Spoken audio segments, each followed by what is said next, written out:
From Rita claiming her Twitter was hacked after a marketing gimmick went wrong, and DJ Khaled selling his own energy drinks in an attempt to go #1, to a band faking a kidnapping to promote their Faking kidnapping to promote your music? That's crazy. album, there have been a lot of bad marketing attempts done by popular artists. So today we're going to be looking into some of the worst ones, starting off with DJ Khaled's energy drink. Also, by the way, this is a follow-up video to one I did about 7 months ago, so any bad marketing attempts you don't see in here are probably in that one, and I'll link it down below if you want to check it out after this. So DJ Khaled attempted to sell energy drinks bundled with his album. How does this only have 195 comments and 100,000 views? What the fuck, dude? The algorithm hates me, man. The algorithm fucking hates me. That Behringer video's got like 500 fucking comments. Father of Assad to help it go #1, which heavily backfired. If you guys remember back when Tyler the Creator and DJ Khaled were battling for #1, you may also remember this video. I say this too.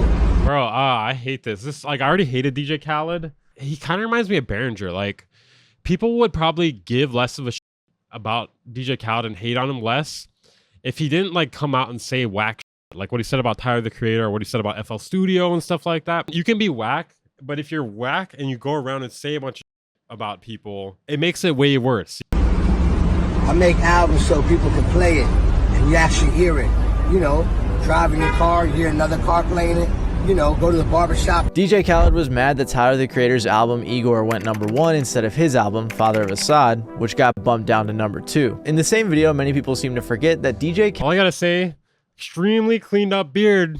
Extremely clean up beard there. You're not looking trustworthy there to me, man. You're looking like you're trying to pull some sort of energy drink album scam on me. Khaled called out Billboard because they did something that really upset him. I can't find the original clip, but I'm like 90% sure before the Tyler part, he was talking about Billboard. You see, when DJ Khaled released his album Father of Assad, he did an album bundle with energy drinks. Him and Tyler were apparently neck and neck in terms of streams, so Billboard looked into their bundles for discrepancies. And this is what they found. He partnered up with shop.com and bundled his album with Awake and Turn Up Energy. There were a bunch of ads that said things like stay woke with Awake and DJ Khaled. Keep your energy up. Take it from the fat guy. Take it from the fat guy with the cleaned up beard. Keep your energy up. I know a lot about energy. I swear to God, I don't just sit around all day fucking eating. New album. Or this article that said, buy Awake and turn up with DJ Khaled's Father of Assad on shop.com. His slogan was, as an entertainment mogul that juggles many hats, it is important that I stay focused from the time I wake up till the time I go to sleep. We stay woke with Awake. So when you bought these energy drinks, you would also get a downloadable version of his album Father of Assad, which counts as an album sale. Album bundling is a very common thing, and Tyler did it with his album too, with shirts, buttons, and signs that said vote Igor. Oh, so they're both bundling. All right. It's a fairly controversial marketing technique, and the New York Times reported that in 2018... Is this even controversial anymore though? I don't think so. It seems like everyone does that. I didn't even expect Tyler to be doing that. I didn't know that. 18 of the 39 #1s were bundled. Usually Billboard is cool with it, especially when the bundle is merchandise and represents the artist. But they thought that the energy drink partnership was a bit too far, so they disqualified his bundle sales. They were also suspecting that some of the marketing by shop.com and its corporate... It's too disconnected from the actual product, you know, or from yourself, from your brand. Band bundling? I don't know.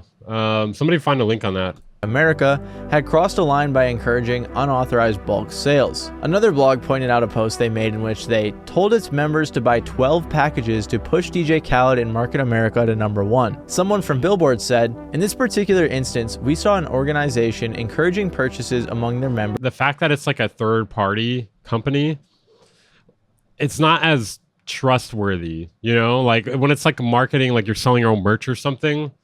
I don't know. It's too disconnected from the actual artist. By promising the material and organizational benefits. Market America apparently is a multi-level marketing company, so it makes sense why Billboard said that. After disqualifying his bundle sales, it was rumored he lost out on about 100,000 downloads, which I guess was disputed by Billboard. And then Billboard Billy got a little fed up with Billboard. Billboard Billy's back. The CEO at Rock Nation, Khaled's management company, said, we dispute their decision on behalf of DJ Khaled and frankly every artist who is forced to navigate bundling an album download with an inexpensive item that still effectively represents their brand. It's confusing and demeaning to the art. After this, Khaled was very upset and apparently he stormed into Epic with an entourage. Someone else said, he was furious. There was some nasty stuff said. Publicly, he's all about positivity, but there is a mean side to him that people don't see. He overhyped the record and blew it up as his biggest album ever. What do you mean he could be a mean guy? What the f? Eventually, Khaled said it is a shady way to get on the charts, for sure. He was planning a huge Everyone's doing it, though. They've been lawsuit. But I'm assuming he didn't go through with it because the next week, Tyler's album dropped to number 2 and he went number 1. To be entirely fair to Khaled, bundling albums was always a strange thing. Obviously, bundling an energy drink from an MLM isn't a great idea. Yeah, it's not the best look. Especially if they're an MLM. Like, come on, bro. Yeah, I mean, to be fair, his beard screams MLM. His beard absolutely screams MLM. I almost kind of expected it. October 9th, 2020, bundling was banned. Okay, let's look it up. You ain't running away again, pal. You ain't running away again. Reminder, don't f the cat. Okay, thank you. I needed that reminder. The whole controversy actually caused Billboard to announce don't let me that forget about him, guys.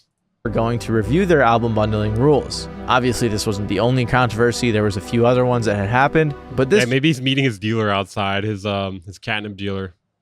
Or actually, maybe it's fentanyl dealer. Maybe he's got to make some fentanyl drops. And in 2023, they actually ended up changing the rules. So maybe Billboard Billy was onto something.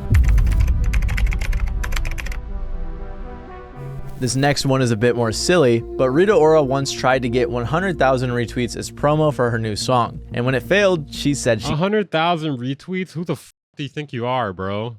Got hacked. In 2014, Rita come on, that's not gonna work, man. You can't say. Ora was fairly popular. She had signed to Rock Nation, opened for Drake, was killing it on the UK charts, and had just recently had her first top 10 song in the US Billboard Hot 100. At the time, she had over 3.8 million followers on Twitter, so she decided to do the classic engagement bait to release her next single. She tweeted out, "Dropping my new song Monday. If this gets 100,000 retweets." She got a couple thousand retweets, but it wasn't popping off. Oh, dude, 964? Like, it's bad if you're not even getting close, man. Like she expected. Someone even tweeted, "Where her 3.9 million followers at when you need them, SMH," which she actually retweeted. After about 2,000 retweets, Rita deleted the post. She then tweeted, "By the way, my Twitter got hacked. Somebody is threatening to release new music I've worked really hard on. Nothing comes out until I'm ready." Oh my she God. continued, "Or the bots insist on it. When it's ready, we will drop music." Luckily, I caught the hacker. Yeah, it was bots. I mean, you could just rewind it. Quickly and deleted the post. Thank you. Of course, though, everyone saw through it and called her out. Ha ha ha, yeah right. Hacker? Really? Is that the best story you could come up with? Rita, please don't lie. Or maybe because it got less than 2,000 retweets when you were reaching for 100,000. But okay. Everyone was clowning on her for this, and multiple outlets even reported on it. This led many I people guess my mom's gonna subscribe to your Twitch. Let's go.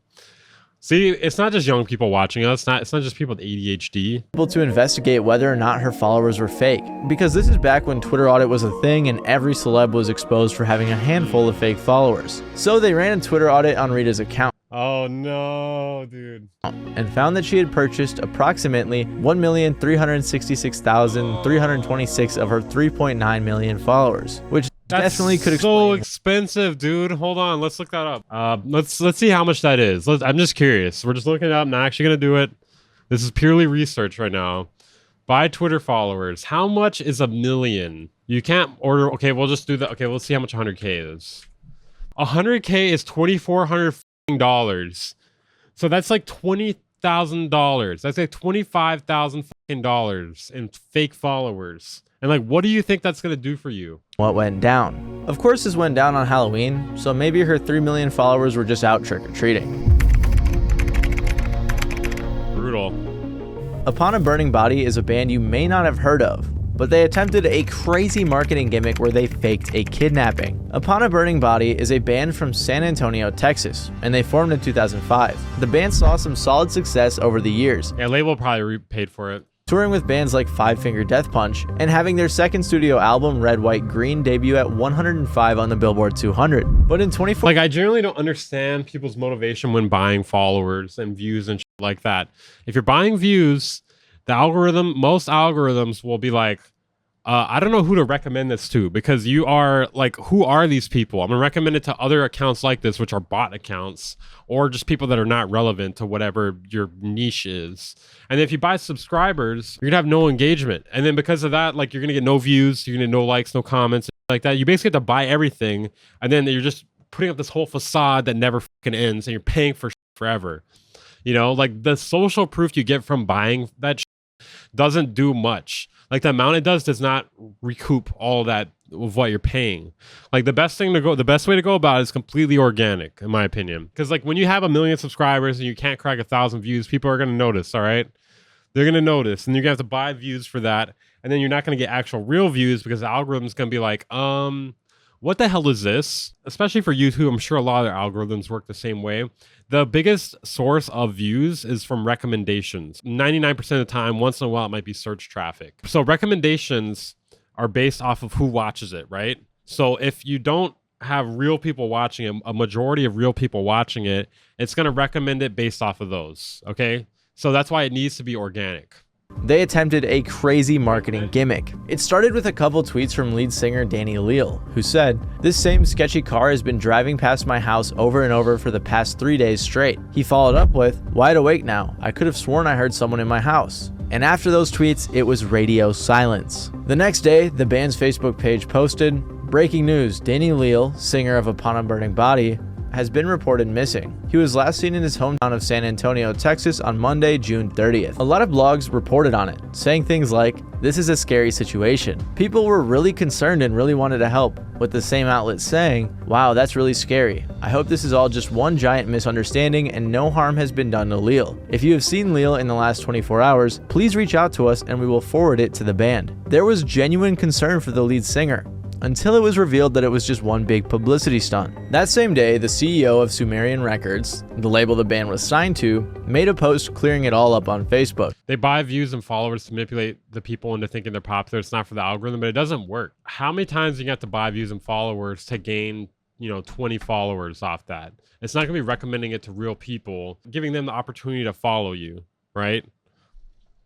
Like, who is that? Who is that for? He said, "I woke up to a ton of missed calls and just saw this stuff about Danny Leal of UABB posing as that he's been abducted or kidnapped. My phone hasn't stopped ringing since. As a child, we all learned the story The Boy Who Cried Wolf, and it sticks within our consciousness for a reason. I do not condone this type of publicity stunt. This was done behind my back and I am not okay with it. In my eyes, there's never a time to use the possibility of real-life abduction, injury, or murder of someone that you care about to promote anything, especially an album. If you need to resort to that, then you have lost the plot. We as a society should have evolved past that way of thinking by now, and especially within the rock/metal community, given all the tragedy that has happened in our world over the past few years. There are some people who owe us an apology. So if the CEO of your label is upset with you, you can bet a lot of other people were as well." One fan wrote on Reddit, "I really am pissed about this whole thing.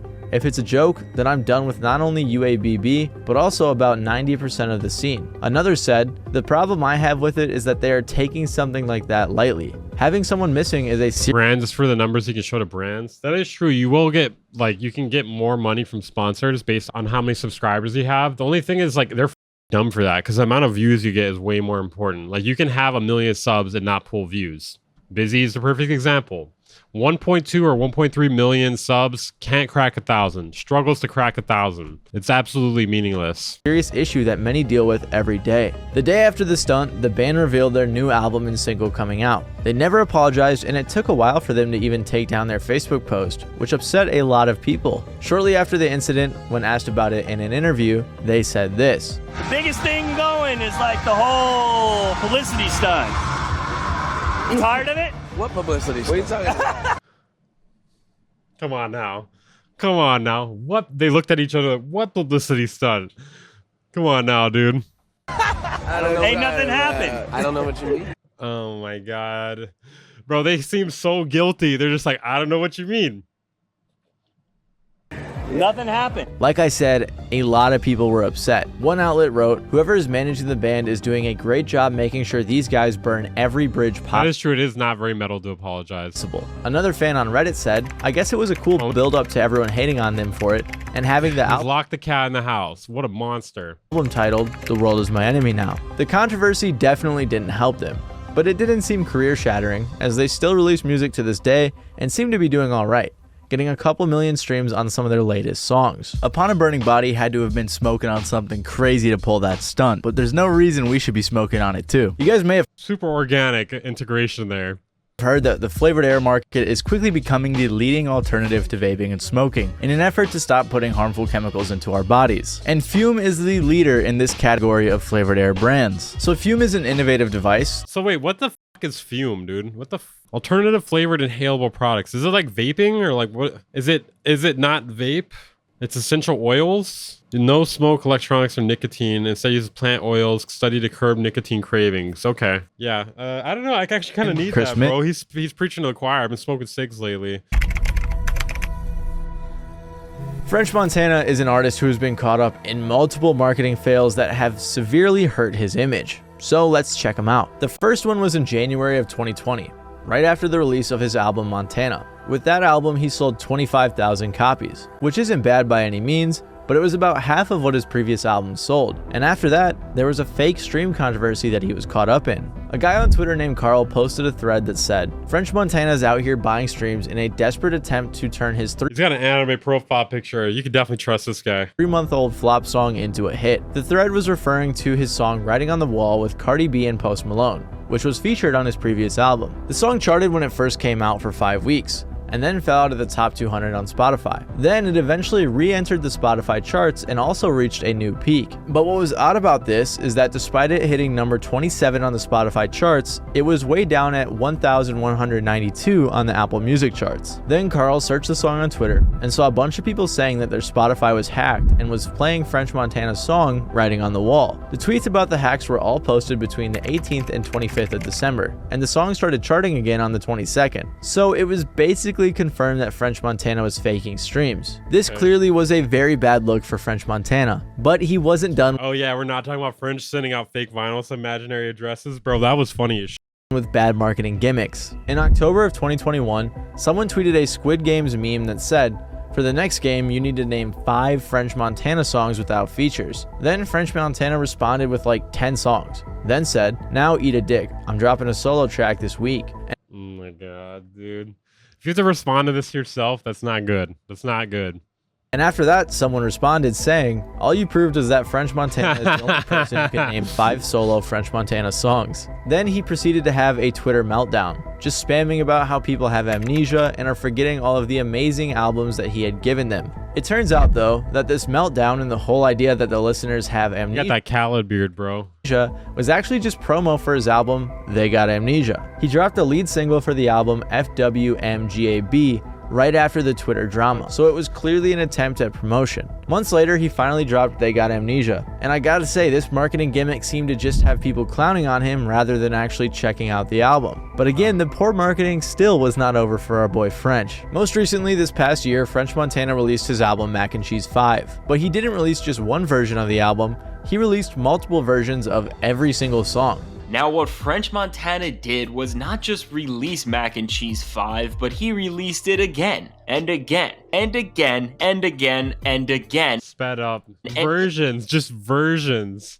That was just versions. If these 6 versions of the album were not enough to get your attention on streaming services, don't worry, because French then went on to release every version of the album's 21 songs as singles. Part of the reason he did this is so that it would show up a bunch on every featured artist's Spotify page. On top of that, he released a 126 song version of the album called Mac and Cheese 5. Oh, this motherfucker's on his grind. Versions. One person tweeted, "This looks like a cry for help. Like, damn, you must really need streams." It was just a really pathetic attempt to spam his songs everywhere so he would get more streams. Which is crazy because the only way I heard about this album was from the controversy, and it definitely didn't make me want to check it out. And after all that, he only sold 34,000 copies first week, which was more than his last 2 albums, which is good I guess, if it weren't for another alleged scam that he was involved in to boost sales. Right before Mac and Cheese 5 dropped, he released vinyls for pre-order. This motherfucker's making me not want mac and cheese. That were only $5. A lot of people wanted $5 vinyls because that's pretty cheap. Oh yeah, we're getting it. We're getting the fake vinyl thing. Let's go. Amount of sales. According to Billboard,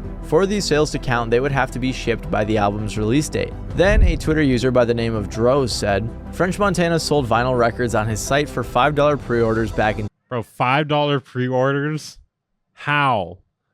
How? You can't even make them for that cheap.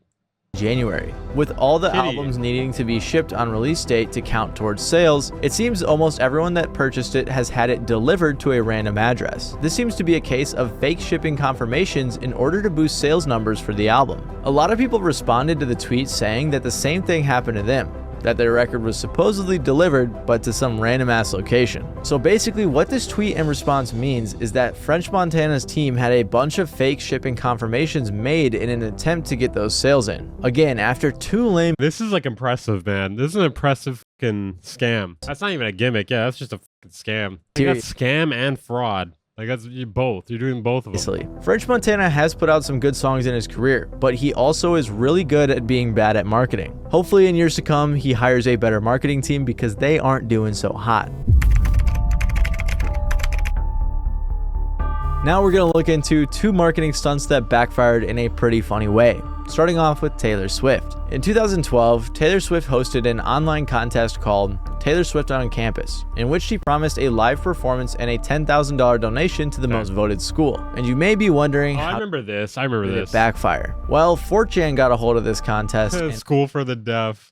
wanted to prank her. Someone wrote, Taylor Swift is having a competition to perform at the school who has the most votes online. Let's make her go to Horace Mann's School for the Deaf. People hopped on this quickly, with one person replying, and we can revote daily. Don't forget. Someone else said, still, Oh my this has God. potential for epic lulz. I voted. We'll do so daily and shall bump this with I mean, 4chan did some good stuff back in the day. I mean, this is pretty good. This is pretty good. Some of the other stuff, I don't know, but this is great. all my might. Over 49,000 people ended up voting for this school, and it was quite controversial. Many people thought it was insensitive, while others thought that it brought awareness to the deaf community's appreciation for music. The school's headmaster said he would be happy to have the 22-year-old singer perform. He said, there are accommodations that make music come alive for deaf people. It might have been done with malintent and The shame. only 4chan board I ever lurked was B, like when I was in like beginning of college. Quite a long time ago, once upon a time, like 10 years ago. That board has scarred me for life, man. I would probably be a different person right now.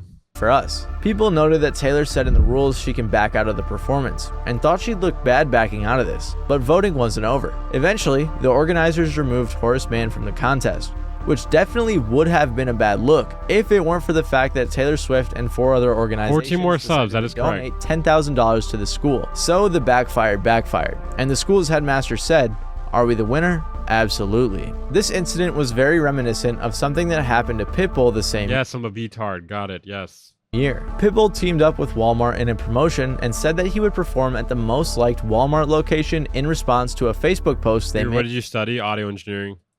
Then a writer for the Boston Phoenix said it would be funny to send Pitbull to the most remote Walmart possible. And just like a slightly less insensitive version of the 4chan crowd, people The rallied most remote Walmart possible. together to send Pitbull to a Walmart in Kodiak, Alaska. For reference, this town had about 5,000 people the last time a census was done in 2022. People got Oh, that's so funny. Let's send them to a place where there's nobody at. Absolutely nobody. pretty excited, and everyone thought it would be funny to send Pitbull to Alaska, with hashtag They're like, I don't know who Pitbull is. Exile Pitbull trending on Twitter. The post got over 70,000 likes, and Pitbull was going to Kodiak, Alaska. Despite the prank, everyone actually kept a very good attitude, including Pitbull. He ended up going to Kodiak, Alaska and performing at the Walmart. So You everybody, probably didn't even fucking know. You About- probably didn't even know he got pranked. again, the backfired, and Pitbull ended up making good on the promotion. So yeah, I just wanted to do a bit more of a light-hearted video and look into some funny marketing gimmicks. Well, most of them were light-hearted, not all of them. But yeah, I hope you guys enjoyed this video, and if you did, make sure to leave a like down below. And if you really enjoyed, make sure to subscribe. Other than that, this has been Matty Balls, and I'll see you guys next All time. right, thank you for that, Matty Balls. Yeah, I mean, I feel like this kind of overlaps with some of his other videos, but that was still really good. I heard about the French Montana one from one of his other videos. Dude, the fake kidnapping's crazy, bro. And then the fucking Twitter hacking for the 100,000 retweets, like that was the most unbelievable shit either. What else was that? The DJ Khaled energy drinks. I heard about that before. For some reason, I didn't know it was the energy drink thing from an MLM company though. But anyways, I gotta head out, guys. We will get those. Hopefully, we'll get those 14 subs that we need next time. We're pretty close. I will stream again very soon. Okay.